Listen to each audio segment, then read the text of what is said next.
মামা দাঁড়ান, পেয়ারা না কাঁচা আম? কাঁচা আরে বলে কি কাঁচা আম? নরমালি কয়টা খাবে?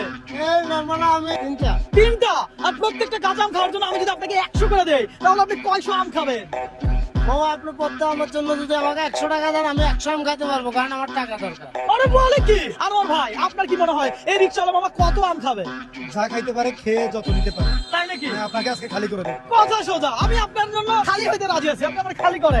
আর এই মুহূর্তে দর্শক আপনি কোন জেলা থেকে আমার এই ভিডিওটা দেখছেন একটু কমেন্ট করে জানান। মামা আপনি কি খেলার জন্য প্রস্তুত? হ্যাঁ প্রস্তুত। কাঁচা আম আনা হোক। এই তো মামা চলে আসছে, একেবারে পরিষ্কার করে ধুয়ে আনছি। মামা এই ধরেন, খান, খাইতে থাকেন, কোনো লিমিট নাই, কোনো টাইম নাই, রিল্যাক্সে খান। কেমন লাগতেছে মামা? মামা ফুল টক মামা। ফুল টক। আহা 100 বলছি 100 তো পারবো না মামা, আমার অর্ধেক টাকা হয়ে গেল। আয় হায়। দর্শক কাঁচা আম খাওয়া হচ্ছে, এমন চ্যালেঞ্জ কে কখনো কোনোদিন আপনাকে দিছে? তাই নয়? আজকে পারলাম আপনার টাকা।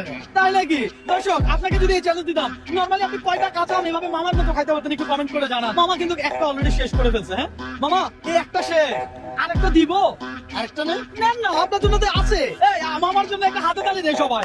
দর্শক হাতে তালি, কারণ মামা সেই লেভেলের খেলোয়াড়। একটু রিল্যাক্সে খান, চাপ নিয়ে না, প্রেশার নিয়ে না। যদি এখানে বন্ধ করতে চান বন্ধ করে দেন। আপনি কি এখানে বন্ধ করে দিতে চান? এটা খাই না। দাঁড়ান, আমার ভাই এটা রাখেন। এইটা মামা যা খাইছে খাইছে। হ্যাঁ দুইটা খাইছেন, তাহলে আমার থেকে কত পাবে? আপনার হিসাবে আমি দুইটাতে 200 টাকা পাবো। দুইটাতে 200। দর্শক এই মামার 100, এই দিলাম 200। এবার বলেন একটা শেয়ার করতে সবাই। শুধু শেয়ার করবেন এ সবাই। ধরেন 100। এবার বলেন একটা লাইক করতে।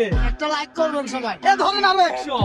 এবার বলেন একটা কমেন্ট করতে। একটা কমেন্ট করবেন সবাই। এ ধরেন আরো 100। তাহলে আমের জন্য পাইছেন 200, একটা শেয়ার, একটা লাইক, একটা কমেন্টের জন্য পাইছেন কত? 300। তাহলে মোট হইলো কত? 500 টাকা। দর্শক ভালো থাকবেন, সুস্থ থাকবেন, সবাই ভিডিওটা শেয়ার করবেন। আল্লাহ হাফেজ।